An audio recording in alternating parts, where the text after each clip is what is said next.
दम घुटने का वो थोड़ा सा मुंह से निकल गया।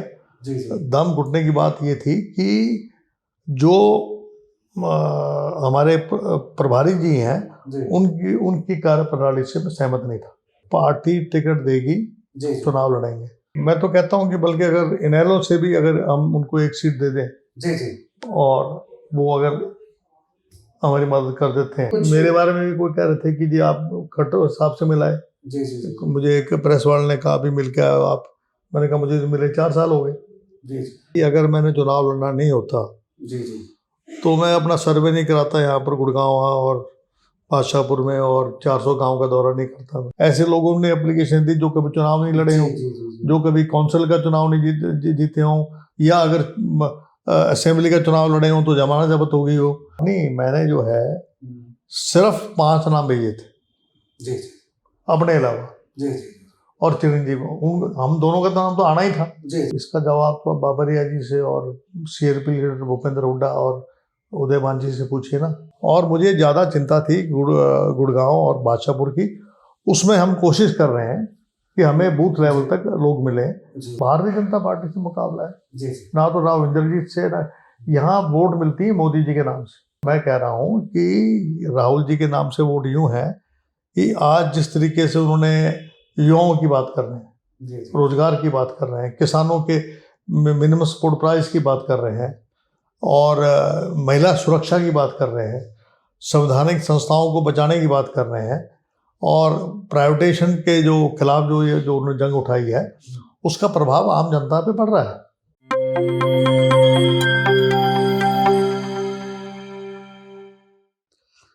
दोस्तों, सादर अभिवादन। मैं हूं महेश कुमार वैद्य और आप देख रहे हैं एनजेपी हरियाणा।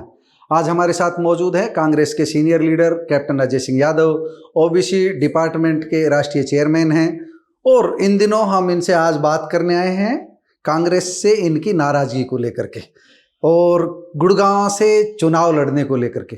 कैप्टन साहब, कभी बातें आती है कैप्टन साहब गुड़गांव लोकसभा से चुनाव नहीं लड़ रहे हैं, कभी कैप्टन यादव कह देते हैं कि अभी हाईकमान जो चाहेगा वो करेंगे, फिर खबरें आती है कि हाईकमान की भी नहीं मानेंगे, गुड़गांव से नहीं लड़ना है।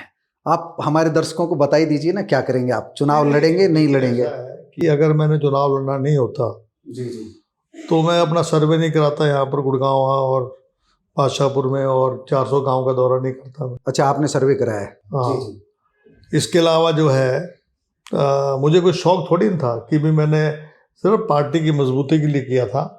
वो तो पार्टी ने जब एप्लीकेशन जिन लोगों से मांगी है, मैं कहता हूँ उसमें 25,000 की फीस रख देते, 50,000 की फीस रख देते, जो भी, ताकि जो है जेन्युइन लोग एप्लीकेशन देते हैं उसको। मतलब आवेदन का जो तौर तरीका था उससे नाराजगी थी? वो उससे नाराजगी, मतलब नाराजगी तो कोई नाराजगी वाली बात नहीं थी। मेरा ये था इसको कोई प्रॉपर प्रोसीजर रखना चाहिए था, लेकिन इन्होंने एप्लीकेशन लोगों ने दे दी। ऐसे लोगों ने एप्लीकेशन दी जो कभी चुनाव नहीं लड़े हों, जो कभी काउंसिल का चुनाव नहीं जीते हों, या अगर असेंबली का चुनाव लड़े हों तो जमानत जब्त हो गई हो। और तो मतलब कि इन्होंने सर्वे करवा रखा था, उसके आधार के ऊपर जो प्रदेश इलेक्शन कमेटी 50 मेंबर की बना रखी है। कभी भी इतनी बड़ी प्रदेश, वो जो आप बीच में कह रहे थे कि जो इलेक्शन कमेटी में आपको शामिल नहीं किया गया है? नहीं, मैं तो था उसमें। हाँ, आप थे जो है, मतलब मैं तो ओबीसी को प्रतिनिधित्व कम दिया गया है। क्या क्या कहना चाह रहे थे? नाराजगी क्या थी आपकी? ये था कि मैंने जो है, मुझे ये नहीं पता था कि 250 की लिस्ट बनेगी। जो मैनिफेस्टो कमेटी है आपकी, ये जो इलेक्शन कमेटी है, पॉलिटिकल अफेयर्स कमेटी है, मैं सोचा था पॉलिटिकल अफेयर्स कमेटी में मैक्सिमम 15 आदमी होंगे। अच्छा, बहुत ज़्यादा नाम ले दिए जो है। अब उसमें भी जो है 60 आदमी ले रखे हैं, 50 की जो है 80 ले रखे हैं पॉलिटिकल अफेयर्स कमेटी में, 50 की प्रदेश इलेक्शन कमेटी बना रखी है। तो मुझे ये था कि भाई उसमें निर्णय नहीं होता है, निर्णय होता है जितना, अगर जो आप बात कर रहे हैं अगर वो बाहर निकल जाए तो पार्टी की जो रणनीति है वो तो बेकार चली जाती है। तो आपकी इस नाराजगी का, जो आपका विरोध था, उसका कोई असर हुआ? नहीं, मैंने जो है सिर्फ 5 नाम भेजे थे जी अपने अलावा, जी और चिरंजीव हम दोनों का नाम तो आना ही था। जी उसको मैनिफेस्टो कमेटी में रखा था, मुझे इलेक्शन कमेटी में था। 5 में से 2 लिए गए सिर्फ, बाकी जो हमारे ओबीसी जो थे, मैं तो मुझे अगर पता होता कि कमेटी 250 की बन रही है तो मैं 15 नाम भेजता। जी जी जी। तो जो प्रतिनिधित्व जो मिलना चाहिए था ओबीसी के लोगों को वो नहीं मिला, और ऐसे लोगों को दे दिया जिनकी हमने रिकमेंडेशन नहीं की गई थी। जी जी। तो इस बात का मुझे वो था। और बाकी जहाँ तक सवाल है चुनाव लड़ने का, मेरा तो एक ही बात कहना है कि पार्टी अगर सर्वे के आधार पे अगर करती है काम, और पैनल तो आप जानते हैं बहुत सारे नेता हैं कांग्रेस में, सीनियर लीडर, उन्होंने कहा कि अगर कैप्टन अजय सिंह ने एप्लीकेशन नहीं भी दी है तब भी जो है आपको उनको कंसिडर करना चाहिए। जी जी। तो दीपक बावरिया से कोई बात हुई इस विषय में जो आपने विरोध जताया है? दीपक बावरिया को लेकर की थी आपकी शिकायत? सबसे बात हुई है। जी जी। जितने तमाम बड़े नेता हैं सबसे बात हुई थी, मैंने अपनी जो बात थी उनको बता दी थी। जी जी। तो अभी कैप्टन अजय सिंह यादव गुड़गांव लोकसभा से चुनाव लड़ने के लिए तैयार हैं, और पार्टी मैदान में उतारेगी तो आप चुनाव लड़ेंगे? जो पार्टी टिकट देगी जी चुनाव लड़ेंगे, तो उसमें कोई इनकार वाली बात नहीं है। एक आपको नहीं लगता कि अभी चुनाव भी सिर पर आ गए, आपकी जिला इकाइयां फिर भी नहीं गठित हुई है, ब्लॉक इकाइयां गठित नहीं हुई, कोई इसका नेगेटिव असर आप नहीं देख रहे? इसका जवाब तो बाबरिया जी से और सीआरपी लीडर भूपेंद्र हुड्डा और उदय मांझी से पूछिए ना। जी जी। मुझे आप 1 महीने का समय दो। जी जी। जैसे मैंने ओबीसी की बना दी, 1 महीने में अगर मैं नहीं बना के दे दूं तो मुझे बोल देना आप। जी जी। आप मुझे अथॉरिटी दे दे हाई कमांड की, भैया आपने काम करना है, तो बना के दे देंगे। आप 400 गांव में गए हैं, लोगों के आपने जो दुख दर्द सुने हैं, पता भी लगा है, क्या फीडबैक आ रहा है गुड़गांव लोकसभा का? किस मामले में आप भाजपा को किन मुद्दों को लेकर के घेरेंगे? नहीं, जिन क्षेत्रों में मैं गया हूँ, गुड़गांव में गया था मैं, कुछ बादशाहपुर के गांव, कुछ सोना के गांव, कुछ तावड़ू में, और बल्कि मेवात में मैंने दौरे कम किए। वहाँ के जो विधायक कह रहे थे कि जी आपको आने की जरूरत नहीं, आप इधर समय दो। जी जी। तो अपना बावड़ में बहुत ज़्यादा गाँव में गया मैं, रेवाड़ी में तो रोज ही आना जाना रहता है। जी जी। तो 6 हलकों में हमने ज़्यादा स्ट्रेस किया था, और 3 हलकों में मेवात में भी गाए बजाए में जाता रहता था। जी जी।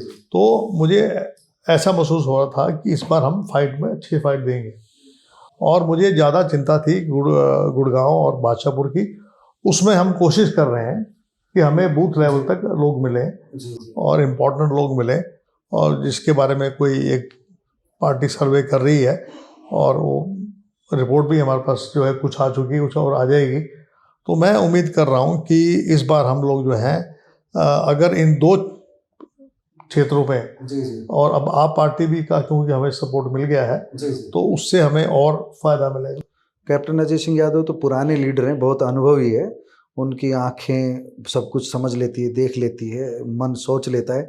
किससे मुकाबला होने जा रहा है भारतीय जनता पार्टी में? राव इंद्रजीत से या आरती राव से? किससे मुकाबला होने जा रहा है? भारतीय जनता पार्टी से मुकाबला है जी। ना तो राव इंद्रजीत से, ना यहाँ वोट मिलती है मोदी जी के नाम से। जी। पिछली बार भी जो है राव इंद्रजीत का बहुत विरोध हुआ था, तो उन्होंने ये कहा कि मुझे वोट मत दो, जी जी, मोदी जी को वोट दे दो। तो राहुल जी के नाम से नहीं है वोट? मैं कब कह रहा हूँ नहीं है वोट? जी जी। मैंने मना तो थोड़ी किया। नहीं, मैं तो पूछ रहा हूँ। मैं कह रहा हूँ कि राहुल जी के नाम से वोट यूं है कि आज जिस तरीके से उन्होंने युवाओं की बात कर रहे हैं, रोजगार की बात कर रहे हैं, किसानों के मिनिमम सपोर्ट प्राइस की बात कर रहे हैं, और महिला सुरक्षा की बात कर रहे हैं, संवैधानिक संस्थाओं को बचाने की बात कर रहे हैं, और प्राइवेटाइजेशन के जो खिलाफ जो उन्होंने जंग उठाई है, उसका प्रभाव आम जनता पे पड़ रहा है, और जिस तरीके से वो जनता के बीच में जा रहे हैं उसका असर पड़ा है। लेकिन मेरा ये कहना है कि जो तंत्र है, सोशल मीडिया अगर ना हो जी जी, तो हम कहीं भी नहीं चल सकते। मतलब मुख्य धारा का मीडिया सहयोग नहीं कर रहा है। जो इलेक्टोरल बॉन्ड्स हैं जी जी, उसके बारे में SBI आनाकानी कर रहा है जी जी।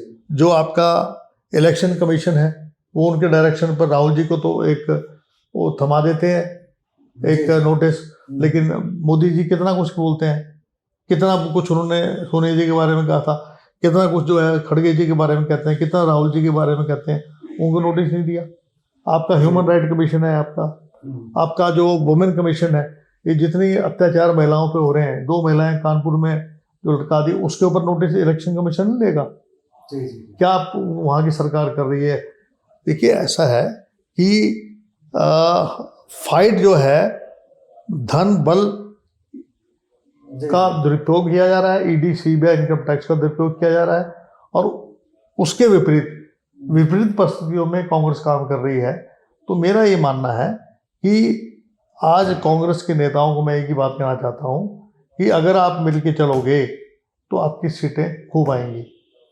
जी जी, तो आपके समधी तो मेरे ख्याल से बिहार में मिलके चल ही रहे हैं, समझौता भी आगे चल रहा है, तो दूसरे राज्यों में भी कांग्रेस ऐसा करने जा रही है काफ़ी जगह। तो हरियाणा में जैसे आम आदमी पार्टी से जो समझौता किया है, कुरुक्षेत्र की सीट दी है, तो कुछ लगता है लाभ इसका मिलेगा? जो है लाभ तो मिलेगा ही, क्यों नहीं लाभ मिलेगा। वोटों का जो अगर मैं तो कहता हूँ कि बल्कि अगर इनेलो से भी अगर हम उनको एक सीट दे दें जी जी, और वो अगर हमारी मदद कर देते हैं, इनेलो से समझौता हो जाए तो अच्छा रहेगा। हाँ, तो वो भी। तो आपने कोई ये सुझाव रखा? ना मेरे से किसी ने पूछा है, ना मैं वैसे बता रहा हूँ, मेरा अपना मानना है। हालांकि रिक्वायरमेंट नहीं है, वो सीट तो नहीं जीत पाएंगे, लेकिन वोटों का जो है ध्रुवीकरण नहीं होगा, जो बिखराव नहीं होगा। तो हर पार्टी का अपना वोट बैंक तो होता ही है। जी। एक बीच में अफवाह चल रही है, किरण चौधरी जा रही है, वो चल रही है, मीडिया की उपज है कि कहीं कुछ? मेरे बारे में भी कोई कह रहे थे कि जी आप खट्टर साहब से मिलाए। जी जी, मुझे एक प्रेस वाले ने कहा अभी मिल के आए आप। मैंने कहा मुझे तो मिले 4 साल हो गए। जी, हम तो ऐसे ही किरण के बारे में कह रहे हैं, जी जी, श्रुति के बारे में कह रहे हैं कि वो मेरी बात हुई उनसे, बोला कोई मतलब नहीं। अफवाहें चलाई जाती है जो। ये देखिए, ऐसा है कि भारतीय जनता पार्टी के पास मीडिया तंत्र है। अब आप किसी वाराणसी में घूम रहे हैं, मैं देख रहा हूँ वही आदमी गाए बजाए उसी से बात क्वेश्चन किया जा रहा है।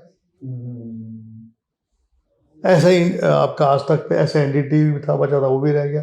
न्यूज़ 24 के अलावा और कोई ऐसा चैनल नहीं है जो मदद कर रहा हो, जो मदद भी नहीं कर रहा, जो कम से कम निष्पक्ष तो दिखा रहा है।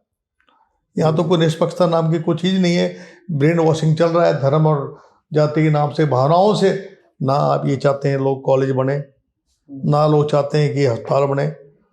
लोगों से इनको पता लग गया, भावनाओं से करो। जो पुलवामा अटैक कर दिया, बालाकोट अटैक कर दिया, भावनाओं में लोगों ने, मतलब आस्था और भावनाओं पे चुनाव लड़ा जाए। राम मंदिर के ऊपर जो है कोई नई मामला कर देंगे। अब हो सकता है, अभी कल कश्मीर चले गए थे, उसका ड्रामा कर दिया वहाँ। अभी जो है मतलब कि मोदी जी कलाकार बहुत अच्छे हैं, तो कलाकारी करते रहते हैं। हमारी अभी ना 5-7 दिन पहले राव बहादुर सिंह से बात हो रही थी, तो आपके बयान का समर्थन किया था जब आपने कहा था कि भाई कांग्रेस में दम घुट रहा है जो। तो बहादुर सिंह जी बोले कि जी जी, दम घुटने का वो थोड़ा सा मुंह से निकल गया। जी जी। दम घुटने की बात ये थी कि जो हमारे प्रभारी जी हैं, उनकी कार्यप्रणाली से मैं सहमत नहीं था। तो अभी कुछ अंडरस्टैंडिंग ठीक बन गई? मुझे बात करने की जरूरत नहीं है। जी जी, मुझे बुलाएंगे तो मैं उनसे मिल लूँगा। जी जी, मैं राष्ट्रीय चेयरमैन हूँ, मेरे पास अपना बहुत काम है। जी, आज भी मैं जा रहा हूँ। मैंने तो बल्कि 12 का बुकिंग करा दी थी, लेकिन अभी 11 की जो है सीसी की मीटिंग होगी। अगर उसमें फैसला हो गया तो मैं वापस भागता हूँ। कब तक टिकटों की उम्मीद करें, कांग्रेस की टिकटों की? मुझे लगता है कि अब 11 तारीख को कम से कम मेरे ख्याल से एक लिस्ट तो निकलेगी, और फिर ये इलेक्शन में 13 को ये अनाउंस कर देंगे, 13-14 को वो जल्दी आ जाएगी। ठीक। आपने कैप्टन अजय सिंह यादव को सुना, इनका स्पष्ट कहना है कि नाराजगी जैसी पार्टी से कोई बात नहीं है और गुड़गांव से ये चुनाव लड़ने के लिए तैयार है। कैप्टन साहब, आपने एनजेपी को समय दिया, आपका बहुत बहुत धन्यवाद।